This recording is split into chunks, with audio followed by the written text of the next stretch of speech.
Good morning, Mr. Brown. My name is Eunice. I'm one of the nurses. I've been told to come and review you. You're not feeling very well. You've just come through your GP. What's the matter? How are you feeling? Oh, I feel awful, so tired. Oh, you do look quite tired. What's been happening? I've been bleeding. Have you been bleeding? Where from? Yeah, from my bottom. Oh, how long has it been going on for?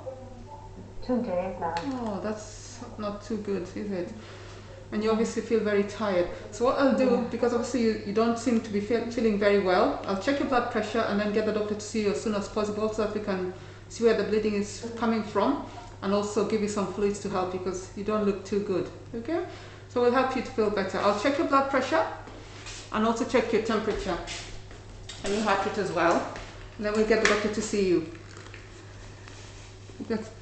I'll check your temperature in your ear. It's normal, 36. Your heart rate is quite rapid. I think it's because your blood pressure is quite low as well. It's 86/50. So I'll get the doctor to see you immediately because you're not feeling well. Just going to call the doctor. Hello. Morning. This is Mr. Brown. He's coming through the GP. He's not feeling very well. He reports a history of 2-day history of bleeding from his back passage. Okay. I've checked his blood pressure because he says he's feeling quite tired and lethargic. So his temperature is normal, it's 36.6. His heart rate is raised to 119. His blood pressure is low to 86/50. Saturations are 95 on room air. His respiratory rate is increased to 24 per minute. Okay. So I'll let you examine him. Yeah, thank you. What do you need me to do? I'll let you know. Okay. Hi, Bobby. How are you feeling? Tired now. You're tired, and you've been having some bleeding from your back passage. Yeah. For 2 days. Yeah. Have you got any pain anywhere? Yeah, my left side. Right, left side of your tummy. Okay. Yeah. How's the bleeding today? Has it got worse? Yeah. Okay, all right. He's speaking to me. I think his airway is patent. I'll move on to just assessing breathing. So there's no signs of peripheral cyanosis, no signs of central cyanosis. He's not showing any increased work of breathing signs, no signs of respiratory distress, accessory muscle use. Bobby, I'm just going to put my hands on your chest just to feel your breathing, okay? Okay, air entry is good and equal bilaterally.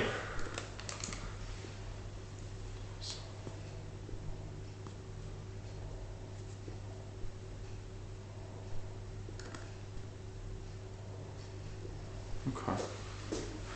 His chest sounds clear, but he says respiratory rate is 24 and his SATs are 95. I think let's err on the side of caution. Let's start him on 15 litres oxygen on a non-rebreathe mask. We can titrate that down later if we need to. I don't think we need a chest x-ray at the moment. His chest does sound clear, he's got good air entry. It might be that just because of his pain he's breathing a bit faster.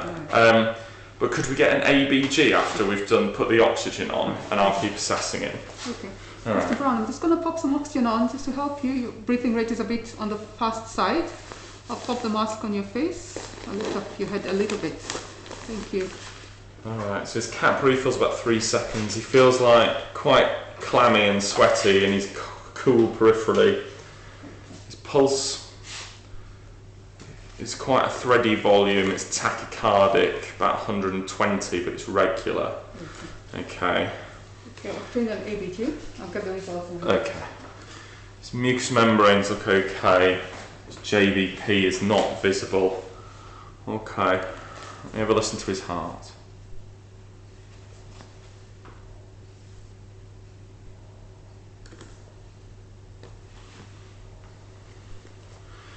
Okay. Apex beats not displaced. The heart sounds are normal. Clinically, he's very fluid deplete, which goes with the bleeding. He said his blood pressure is 86/50 and his heart rate's 120. Okay. So first, I'm going to put 2 wide bore cannula in, one into each antecubital fossa, and I'm going to get some bloods from them. I'm going to get an FBC using these, LFTs, CRP, a clotting screen, and I think we should do a group and saving cross match as well because he's been bleeding, so he's probably going to need a transfusion. In the once I've got these set up, could we get a fluid bolus started? 0.9% sodium chloride, 500 ml over 15 minutes, please. Alright. Just putting some cannulas in, Bobby. I'm taking some bloods.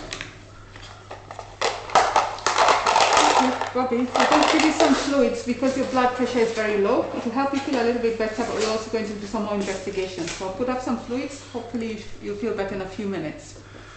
Now that we've put the fluids up, I've sent the bloods. Can we get a catheter put into Bobby so we can measure his urine output just because his blood pressure is very low? And then after that, can we do an ECG as well, please, just because he's quite tachycardic? Yeah. In the meantime, I'll keep assessing him. Okay.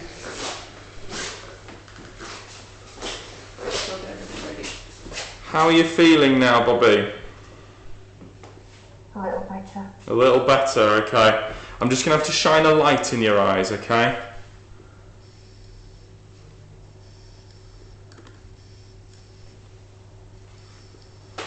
So his pupils are equal and reactive to light. He's responding appropriately to me. I think his GCS is 15.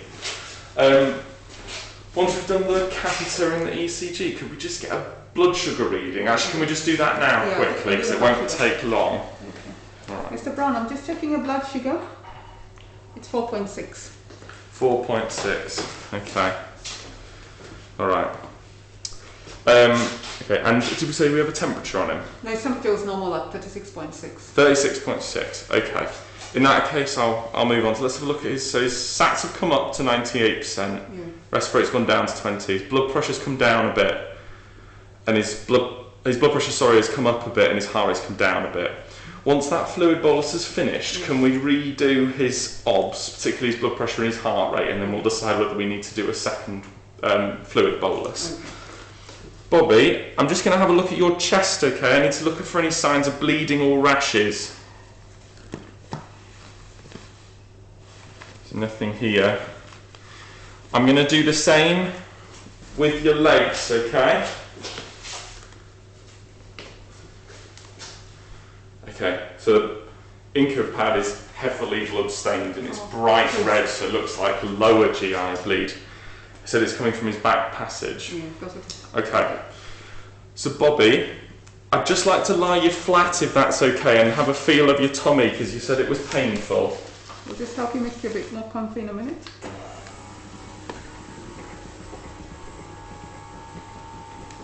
That's all right. Okay. Does it hurt anywhere when I press, Bobby? On the left? Yonder. Okay. Alright, I'll sit you back up. Did you say he's got any past medical history? He's got a history of ischemic heart disease and hypertension. Right, okay. Alright. Okay, so I think what we're looking at here is a lower GI bleed. It seems like it's got quite a lot worse today for some reason. So there's a couple of things. I'll do a PR exam on him in a second to see whether I can see any fresh bleeding on the finger. Could you activate the major hemorrhage protocol, just ring the transfusion lab and get 4 units of red blood cells here, because I think he is bleeding quite a lot more now and that's why he's become hemodynamically unstable. Okay. In the meantime, I'll call the surgical registrar to see whether he wants a CT of Bobby's abdomen or whether he wants to do, thinks he needs to go to theatre or needs a colonoscopy. So in the meantime, until we know whether he's going to have to go to theatre or colonoscopy, could we keep him nil by mouth as well, please? That's fine. Okay. Okay. If you activate the major hemorrhage protocol, Yes, I'll go and speak to the surgical registrar. Okay, I'll go and link the labs and order All right. 4 units of blood. Thanks very much.